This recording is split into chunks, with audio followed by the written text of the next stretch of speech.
So good morning guys. तो चलिए start करते हैं आज के यानी कि 30 दिसंबर के इंपॉर्टेंट करंट अफेयर्स को। तो इस प्रश्न में आपसे पूछ रहे हैं अभी हाल ही में सीआईएसएफ की पहली महिला महानिदेशक कौन बनी है। तो आंसर होगा नीना सिंह। सीआईएसएफ मतलब सेंट्रल इंडस्ट्रियल सिक्योरिटी फोर्स, और इसकी नई डायरेक्टर जनरल बन गई है नीना सिंह।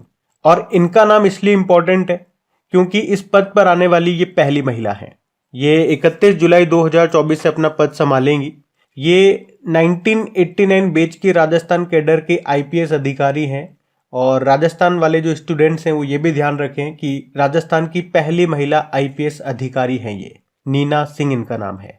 अच्छा, यहाँ पे इनके अलावा दो और इंपॉर्टेंट अपॉइंटमेंट्स मैं आपको करा रहा हूँ इसी क्वेश्चन में, बिल्कुल ध्यान से सुनना। अभी CRPF central reserve police force के भी नए डायरेक्टर जनरल बनाए गए। कौन? अनीश दयाल सिंह। अब आप कहोगे अनीश दयाल सिंह का नाम तो हमने कहीं सुना है। वे अभी तक आईटीबीपी के Indo Tibetan border police force के डायरेक्टर जनरल थे, लेकिन अब सीआरपीएफ के हैं। तो फिर अब आईटीबीपी के कौन बन गए? तो वो बन गए हैं राहुल रसगोत्रा। तो ये तीन अपॉइंटमेंट मैंने आपको बता दिए, सीआईएसएफ का, सीआरपीएफ का और आईटीबीपी का। तीनों के नए डायरेक्टर जनरल बन गए। अब ये आपको नाम याद रखने हैं। तीनों के बारे में थोड़ी थोड़ी जानकारी हम ले लें। तो बात करें, स्थापना होती है इसकी 1969 में। और ये देश के जो प्रतिष्ठित एयरपोर्ट्स हो जाते हैं, जो बंदरगाह पोर्ट हो गए, जो पावर प्लांट्स हो गए, वहां पे अपने सेवाएं देती है। इसका आदर्श वाक्य है सुरक्षा और बचाव। तीनों का हेडक्वार्टर तो नई दिल्ली में होगा ही सही। वहीं सीआरपीएफ की बात करोगे तो इससे एक पॉइंट आप ध्यान रख सकते हो कि 1986 में महिलाओं को ऑपरेशन में शामिल करने वाला यह पहला केंद्रीय सशस्त्र पुलिस बल था। इसका भी आदर्श वाक्य क्या होता है? सेवा और निष्ठा। वहीं आईटीबीपी की बात करोगे तो इसका आदर्श वाक्य है बहादुरी, दृढ़ता, समर्पण। दो तीन प्रश्न मैं आपसे पूछ रहा हूं, बिल्कुल ध्यान से सुनना। एक तो आप बताओ, अभी रेलवे बोर्ड की पहली महिला सीईओ और चेयरमैन कौन बनी थी? सेबी की, security and exchange board of India की पहली महिला अध्यक्ष कौन है? और अभी कुछ समय पहले बॉर्डर सिक्योरिटी फोर्स के नए डायरेक्टर जनरल बने थे, उनका नाम भी आपको बताना है। वैसे तो पहली महिला वाला प्रश्न था, तो 2023 में जितनी भी महिलाएं हमने पढ़ी थी, किसी न किसी कारण से वो पहली बार रही न्यूज में, वो मैं आपको रिवाइज कराता हूं। लेकिन मैं आज बता दूं कि आज मुझे बाहर निकलना है, मतलब आउट ऑफ स्टेशन के लिए निकलना है, तो मेरे पास समय कम है। इसलिए आज का वीडियो मैं ज्यादा डिटेल में नहीं दे पाऊंगा, मतलब आपका ज्यादा रिवीजन नहीं करा पाऊंगा जैसे हमेशा कराता हूं। आज मैं आपको मेन पॉइंट्स ही बता पाऊंगा, तो उसके लिए तो मैं आपसे माफी भी चाहूंगा। और फिर भी अगर आपको वीडियो पसंद आए तो प्लीज लाइक और शेयर जरूर कीजिएगा। अभी अगला प्रश्न देखते हैं। तो अगला प्रश्न क्या है? अभी हाल ही में इलाहाबाद हाईकोर्ट के नए मुख्य न्यायाधीश कौन बने? तो आंसर होगा अरुण भंसाली। तो राजस्थान हाईकोर्ट के न्यायमूर्ति यानी कि जस्टिस हैं ये अरुण भंसाली, जो अब इलाहाबाद हाईकोर्ट के नए चीफ जस्टिस होंगे। अच्छा, वैसे मैं यहाँ पे आपको 5 हाईकोर्ट में जो नए चीफ जस्टिस हैं उनके अपॉइंटमेंट्स आपको करा रहा हूं, बिल्कुल ध्यान से सुनना। एक तो हमने देख लिया, इलाहाबाद हाईकोर्ट के नए चीफ जस्टिस होंगे अरुण भंसाली। वहीं ये जो मनिन मोहन श्रीवास्तव हैं ये राजस्थान हाईकोर्ट के नए चीफ जस्टिस होंगे। और विजय बिश्नोई ये गुवाहाटी हाईकोर्ट के नए चीफ जस्टिस होंगे। तो BR सारंगी ये झारखंड हाईकोर्ट के नए चीफ जस्टिस होंगे। इसके अलावा एक और है, शील नागू इनका नाम है, ये पंजाब और हरियाणा हाईकोर्ट के नए चीफ जस्टिस होंगे। अच्छा, हाईकोर्ट से कुछ पॉइंट्स मैं आपको जरूर रिवाइज कराऊंगा। एक तो पहले याद रखना, हाईकोर्ट की पहली महिला जज अगर पूछे तो अन्ना चांडी उनका नाम है, केरल हाईकोर्ट से थी ये। और वहीं हाईकोर्ट की पहली महिला चीफ जस्टिस पूछेंगे तो आंसर होगा लीला सेठ, ये हिमाचल प्रदेश हाईकोर्ट से थी। और ये भी याद रखना, अभी सुप्रीम कोर्ट की पहली महिला जो जज रही हैं फातिमा बीबी, इनका नाम न्यूज में था, याद रखना, इनका निधन हो गया अभी। उसके अलावा हमने पढ़ा था अभी मध्य प्रदेश हाईकोर्ट में देश की पहली लाइव सुनवाई हुई थी। और देश का सबसे बड़ा हाईकोर्ट परिसर ये कहाँ पे बनकर तैयार हुआ? रांची में। और क्षेत्रीय भाषा में निर्णय प्रकाशित करने वाला पहला हाईकोर्ट पूछे तो केरल हाईकोर्ट, मलयालम भाषा में। अभी राजस्थान में भारत की पहली डिजिटल लोक अदालत शुरू हुई थी। और देश की पहली डिजिटल जस्टिस क्लॉक का उद्घाटन हुआ था गुजरात हाईकोर्ट में। अच्छा, वैसे हाईकोर्ट किस आर्टिकल के तहत रिट जारी करता है? आर्टिकल 226। वही सुप्रीम कोर्ट की बात करेंगे तो आर्टिकल 32। तो ध्यान रखना ये पॉइंट्स भी। और आज टाइम की कमी होने के कारण मेरे से जितना पॉसिबल हो सकता है मैं उतना ही डेटा आपको रिटर्न में प्रोवाइड करा पा रहा हूँ, बाकी मैं बोल के आपको चीजें बता रहा हूँ। और वैसे हर बार मैं ये आपको पॉइंट्स बताता हूँ तो ये वैसे भी आपको याद होंगी चीजें, अभी आपका सिर्फ रिवीजन हो रहा है। और हाँ, रिवीजन से मुझे याद आ गया कि बता दूं मैं आपको कि 2023 का जो इंपॉर्टेंट करंट अफेयर्स के क्वेश्चन हैं उसका एक वीडियो मैं शाम को अपलोड करूंगा। आज शाम को 7 बजे वीडियो अपलोड होगा। वो लगभग 6 घंटे का वीडियो है। वैसे तो वो पिछले 6 घंटे से मेरे पास अपलोडिंग पे चल रहा है, लेकिन वो हुआ नहीं पूरा अभी। अगर वो शाम तक अपलोड हो जाता है तो वो 7 बजे आपको वीडियो मिल जाएगा। तो वो वीडियो आप जरूर देखिएगा और देख के बताइएगा कि आपको वीडियो कैसा लगा। आप ही लोगों ने कहा था कि 2023 का कंप्लीट वीडियो करंट अफेयर्स का चाहिए, तो मैंने एक छोटी सी कोशिश की अपनी तरफ से आपकी हेल्प करने की। तो याद रखना, शाम को 7 बजे। अभी अगला प्रश्न देखते हैं। फिर बताइए कि राजस्थान का पहला स्नेक पार्क ये कहाँ पे खुलेगा? तो आंसर होगा कोटा में। कोटा जिसे एजुकेशन सिटी भी बोलते हैं। और याद रखना, अब राजस्थान का पहला स्नेक पार्क ये जल्दी कोटा में खुलने वाला है। ये स्नेक पार्क कोटा के बूंदी रोड स्थित हर्बल पार्क में बनाया जाएगा। और इतना ही नहीं, जो सांप प्रेमी है, वो सांपों पर शोध यानी कि रिसर्च करना चाहते हैं, उन्हें भी इस पार्क में रिसर्च की सुविधाएं मिलेंगी। और इस स्नेक पार्क के लिए 10 करोड़ रुपए का बजट पास किया गया। और यहाँ पे सांपों की करीब 33 प्रजातियां होंगी, जिनमें से 29 भारतीय और 4 अमेरिकी प्रजातियां यहाँ पे होंगी सांपों की। अच्छा, कोटा राजस्थान अभी किसी कारण से न्यूज में था क्या? तो आपको याद होगा, अभी मिस इंडिया 2023 का खिताब किसने जीता था? नंदनी गुप्ता ने। ये कोटा राजस्थान से ही थी। वैसे तो हम डेली स्टेट वाइज एक स्टेट पकड़ करके उसका पोस्टमार्टम कर रहे हैं, मतलब 2023 के सभी इंपॉर्टेंट करंट अफेयर्स। आज मेरी इच्छा थी राजस्थान का करते, लेकिन कर नहीं पाएंगे टाइम की कमी की वजह से। कोई बात नहीं, चिंता मत करो, आज बच गया, कल फिर पकड़ लेंगे। लेकिन यहाँ पे मैं आपको कुछ पॉइंट्स रिवाइज कराऊंगा जो हमने चीजें पहली बार पढ़ी है अभी 2023 में, उससे संबंधित कुछ इंपॉर्टेंट क्वेश्चंस आपके लिए लेकर के आया हूँ।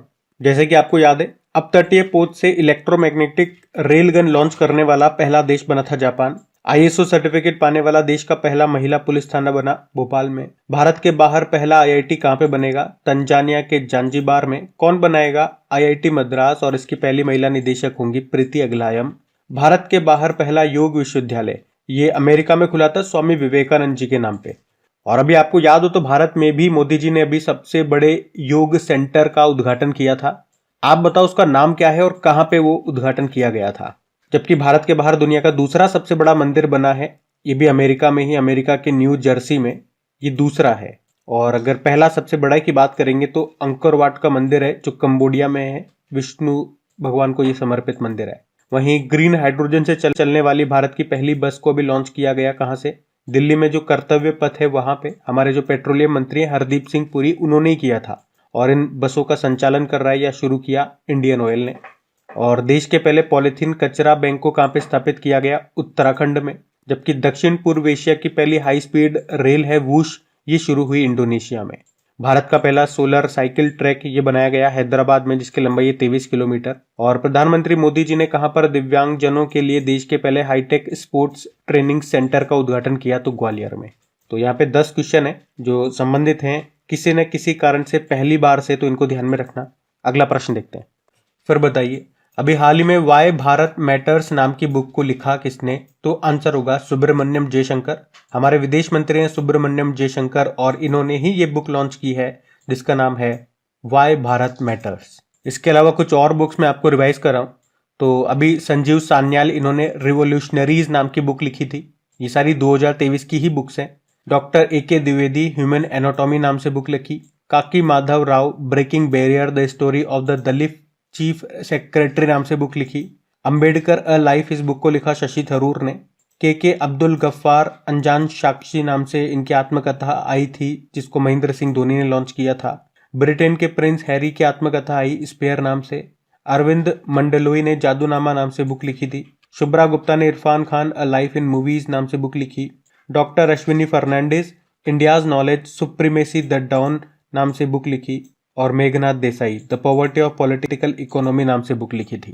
तो 2023 की 10 बुक्स मैंने आपको रिवाइज कराई, इनको ध्यान में रखना। अगला प्रश्न देखते हैं। फिर बताओ, अभी हाल ही में अयोध्या हवाई अड्डे का नाम बदलकर किनके नाम पे रखा गया? तो आंसर होगा महर्षि वाल्मीकि।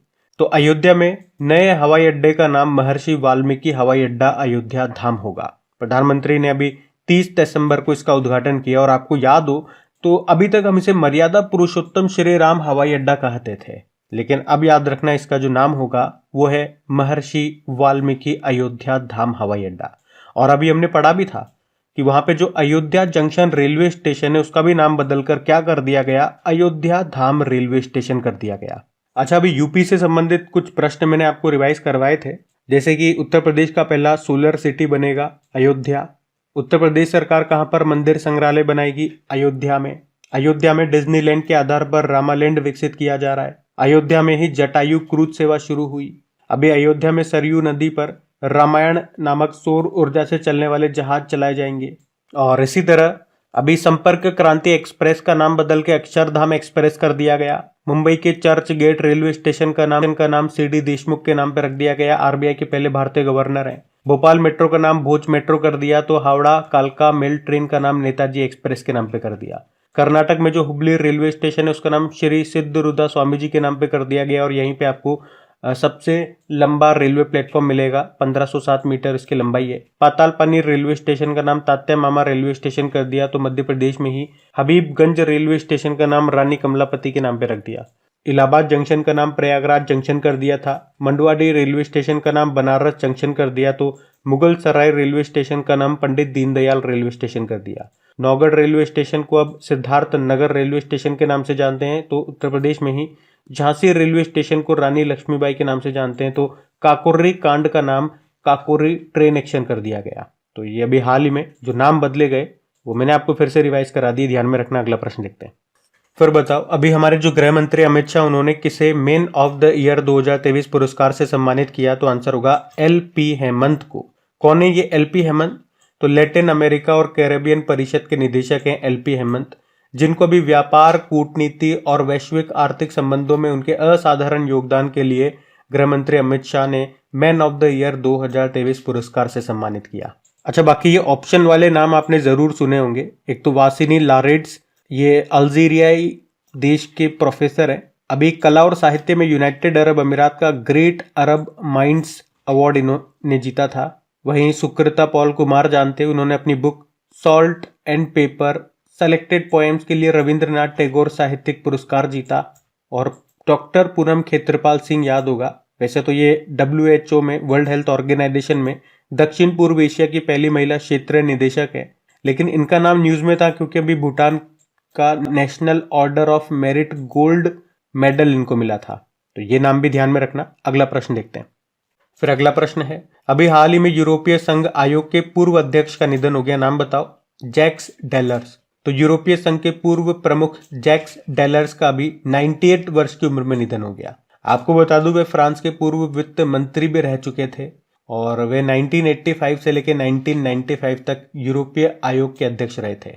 पहले यूरोपियन यूनियन की बात करते हैं। देखो, यूरोपियन यूनियन इसकी स्थापना 1957 में रोम की संधि से होती है। फिर इसमें धीरे धीरे बाकी देश जुड़ते जाते हैं। वैसे संस्थापक देशों की बात करोगे तो उस वक्त Germany, France, Italy, Netherlands, Belgium और लग्जमबर्ग था। वर्तमान में 27 सदस्य देश हैं। अभी 27वां नया जुड़ा था, कौन सा? क्रोएशिया। और क्रोएशिया ही 20वां देश बना था यूरो करेंसी को अपनाने वाला। अभी कुछ समय पहले ब्रिटेन इसमें से अलग हो गया था, उसी को ब्रेग्जिट कहा जाता है। हेडक्वार्टर पूछोगे तो ब्रुसेल बेल्जियम में है, जहां पे नाटो का भी हेडक्वार्टर है। और अध्यक्ष कौन है अभी वर्तमान में? उर्सुला वॉन डेर लेन इसकी अध्यक्ष हैं। अच्छा, एक प्रश्न बनेगा करंट अफेयर्स का कि यूरोप के सबसे बड़े परमाणु रिएक्टर को अभी किस देश में चालू किया गया? तो आंसर होगा फिनलैंड। और अभी यूरोपीय संघ ने पहले man land satellite launch pad का उद्घाटन किया था, कहां पे? स्वीडन में। और निधन वाला प्रश्न है तो कुछ इंपॉर्टेंट नाम मैं आपको रिवाइज कराना चाहूंगा। एक तो डेनिस ऑस्टिन का नाम याद रखना, पावर पॉइंट बनाने वाले सॉफ्टवेयर डेवलपर थे, निधन हो गया। जॉन वॉर्निक का नाम याद होगा, अडोब के सह संस्थापक थे, निधन हो गया। उसी तरह जॉन बी गुडएनफ नाम आपने जरूर सुना होगा, लिथियम आयन बैटरी के आविष्कारक थे। 2019 में केमिस्ट्री का नोबेल पुरस्कार मिला था। और हमने पढ़ा है सबसे उम्रदराज व्यक्ति है नोबेल पुरस्कार पाने वाले, इनका भी इसी साल निधन हुआ। तो इंपॉर्टेंट नाम हो गया। गॉर्डन मूर इंटेल के सह संस्थापक थे, निधन हो गया। वहीं इयॉन विल्मुट नाम याद होगा, डोली भेड़ क्लोन के निर्माता थे, निधन हो गया। और बिंदेश्वर पाठक भी नाम इंपॉर्टेंट है, सुलभ इंटरनेशनल के संस्थापक थे। इन्हें टॉयलेट मैन ऑफ इंडिया के नाम से भी जानते हैं, ये भी याद रखना। अभी भारत में हरित क्रांति के जनक कहे जाते थे MS स्वामीनाथन, उनका भी निधन हो गया। तो ये सारे इंपॉर्टेंट नाम है जिनके हाल ही में निधन हुए, इनको याद रखना। अगला प्रश्न देखते हैं। फिर बताओ, अभी हाल ही में FIDE world rapid chess championship 2023 का खिताब किसने जीता? तो आंसर होगा मैग्नस कार्लसन। अच्छा, ये FIDE world rapid chess championship 2023 का आयोजन कहाँ पे हुआ? समरकंद, उज्बेकिस्तान में। इसको जीत लिया मैग्नस कार्लसन ने। ये नॉर्वे के हैं, आप जानते ही हो। वर्ल्ड नंबर 1 चेस प्लेयर हैं ये वर्तमान में। और रिकॉर्ड 5वीं बार उन्होंने ये वर्ल्ड रैपिड चेस चैंपियनशिप जीती है। अभी तक मैं आपको बताऊं तो ये total 5 rapid title 5 blitz title और 5 क्लासिक टाइटल जीत चुके हैं, यानी कि 16 वर्ल्ड चैंपियनशिप टाइटल ये जीत चुके हैं। और अभी आपको याद होगा, अभी अगस्त 2023 में ही हमने पढ़ा था जो फिडे वर्ल्ड कप 2023 हुआ था। कहाँ पे हुआ था? अजरबैजान की कैपिटल बाकू में। उसमें भी पहले स्थान पे यही रहे थे मैग्नस कार्लसन, और दूसरे स्थान पे भारतीय थे आर प्रज्ञानानंद। अच्छा, इसके अलावा भी 2023 women's world rapid chess championship का भी आयोजन हुआ। उसको जीता है रशिया की चेस प्लेयर है, नाम है अनास्तासिया बोडनारुक। लेकिन इसमें जो उप विजेता रही है वो नाम हमारे लिए ज्यादा इंपॉर्टेंट है। उप विजेता रही है कोनेरू हम्पी, जो कि भारतीय हैं। चेस की बात है तो हमेशा मैं आपको बताता ही हूँ, हमारे पहले ग्रैंड मास्टर का नाम है विश्वनाथ आनंद। इनकी ऑटोबायोग्राफी याद रखना, माइंड मास्टर है। और यही वो पहले व्यक्ति थे जिन्होंने राजीव गांधी खेल रत्न पुरस्कार जीता था 1991-92 में। वैसे आज इसे हम मेजर ध्यानचंद खेल रत्न पुरस्कार के नाम से जानते हैं। पुरस्कार राशि बढ़ा के 25 लाख रुपए कर दी गई है। और 2023 का ये राजीव गांधी खेल रत्न पुरस्कार, या यूं कहूं कि मेजर ध्यानचंद खेल रत्न पुरस्कार किसने जीता? तो 2 बैडमिंटन प्लेयर हैं। बैडमिंटन की बहुत प्यारी जोड़ी है, सात्विक साईराज रंकी रेड्डी और चिराग शेट्टी की। और इन्हीं को विश्वनाथ आनंद को लाइटनिंग किड ऑफ इंडिया के नाम से जानते हैं, ये भी याद रखना। प्रश्न आ चुका है ये एग्जाम में। वैसे हमारी पहली महिला ग्रैंड मास्टर पूछोगे तो एस विजय लक्ष्मी है। सबसे युवा ग्रैंड मास्टर हो ही गए डी गुकेश। बाकी वर्ल्ड चेस डे की बात करोगे तो 20 जुलाई को होता है। भारत में पहली बार चेस एकेडमी खुलेगी उड़ीसा की कैपिटल भुवनेश्वर में। और चेस को रेगुलेट करने वाली बॉडी है फिडे, जिसका हेडक्वार्टर है लुजेन स्विट्जरलैंड में, और वाइस प्रेसिडेंट यही है विश्वनाथ आनंद। तो ध्यान रखना, ये शीट में आपको बार बार रिपीट कराता हूं, आपको याद भी हो चुकी होगी। अगला प्रश्न देखते हैं। फिर बताओ, अभी हाल ही में रिलायंस ने भारत जीपीटी लॉन्च करने के लिए किसके साथ समझौता किया? तो आंसर होगा आईआईटी बॉम्बे। अच्छा, आपने कई बार सुना होगा AI based, artificial intelligence based GPT के बारे में। सबसे पहले इसे अमेरिका की कंपनी ओपन एआई, उसी ने लॉन्च किया था चैट जीपीटी के नाम से।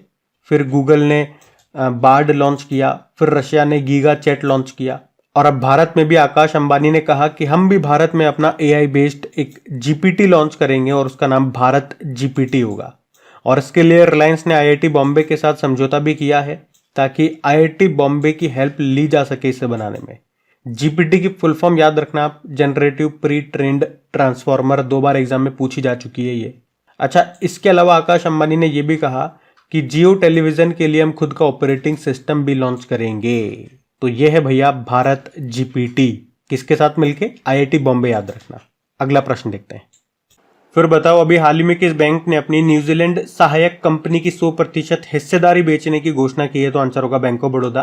तो अभी बैंक ऑफ बड़ौदा ने अपनी न्यूजीलैंड सहायक कंपनी में 100% हिस्सेदारी बेचने की घोषणा की है। मतलब आप देख सकते हो उसकी 17 देशों में 93 विदेशी शाखाएं हैं, ब्रांचेज हैं। उन्हीं में से ये एक न्यूजीलैंड में है जिन्हें ये बेच रहा है। बैंक ऑफ बड़ौदा, स्थापना होती 1908 में। हेडक्वार्टर वडोदरा गुजरात में है, और अभी इसके नए एमडी सीईओ बने थे देवदत्त चंद नाम है। अगर मैं आपसे पूछूं किन 2 बैंकों का इसमें विलय हुआ था, तो आंसर होगा विजया बैंक और देना बैंक।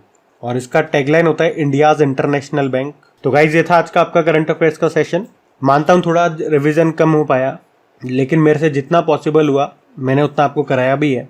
फिर भी अगर आपको लगता है कि सीमित टाइम रहते हुए मेरे पास मैंने छुट्टी न करने की जगह जितना मेरे से हो सका मैंने आपको दिया, तो प्लीज़ वीडियो को लाइक करके दोस्तों के साथ में शेयर ज़रूर कीजिएगा, ताकि इससे मेरा भी हौसला बढ़े। बाकी इनकी क्विज आपको मिल जाएगी क्रिक एग्जाम एप्लीकेशन पे, पीडीएफ भी मैं डलवा दूंगा। क्रिक एग्जाम एप्लीकेशन का लिंक नीचे डिस्क्रिप्शन बॉक्स में है। अभी कल का होमवर्क प्रश्न देखते हैं और सेशन एंड करते हैं। तो पहला प्रश्न पूछा था कि अयोध्या जंक्शन रेलवे स्टेशन का नाम बदल के क्या कर दिया? अयोध्या धाम स्टेशन कर दिया। फिर पूछा हाई स्पीड वंदे भारत ट्रेनों के स्लीपर संस्करण का नाम क्या है? अमृत भारत एक्सप्रेस। फिर पूछा आरबीआई ने किसे कोटक महिंद्रा बैंक का अध्यक्ष नियुक्त किया? CS राजन को। देश में रूफटॉप सोलर क्षमता वाला अग्रणी देश बना गुजरात। किस भारतीय राज्य को देश की पेट्रो राजधानी के रूप में मान्यता दी गई? गुजरात। फिर पूछा उत्तर प्रदेश की पहली इंट्रा डिस्ट्रिक्ट हेलीकॉप्टर सेवा कहाँ शुरू हुई? आगरा मथुरा के बीच। फिर पूछा आईसीसी का ग्लोबल क्रिकेट पार्टनर बना कोका कोला। 28वीं सिंधी सम्मेलन का आयोजन कहाँ पे हुआ? दुबई में। और किस राज्य के सड़क परिवहन निगम ने नम्मा कार्गो पहल शुरू की? कर्नाटक। और आखिरी प्रश्न था कि कांग्रेस के द्वारा भारत न्याय यात्रा कहां से कहां तक आयोजित की जाएगी? मणिपुर से मुंबई। अभी कल का होमवर्क प्रश्न देखते हैं और सेशन एंड करते हैं। तो कल के वीडियो में पूछा था कि 100% विद्युतीकृत रेलवे नेटवर्क वाला भारत का पहला राज्य कौन सा बन गया है? तो आंसर होगा हरियाणा। आप सभी ने प्रश्न का बिल्कुल सही उत्तर दिया। अब ये रहा आज का आपका होमवर्क प्रश्न।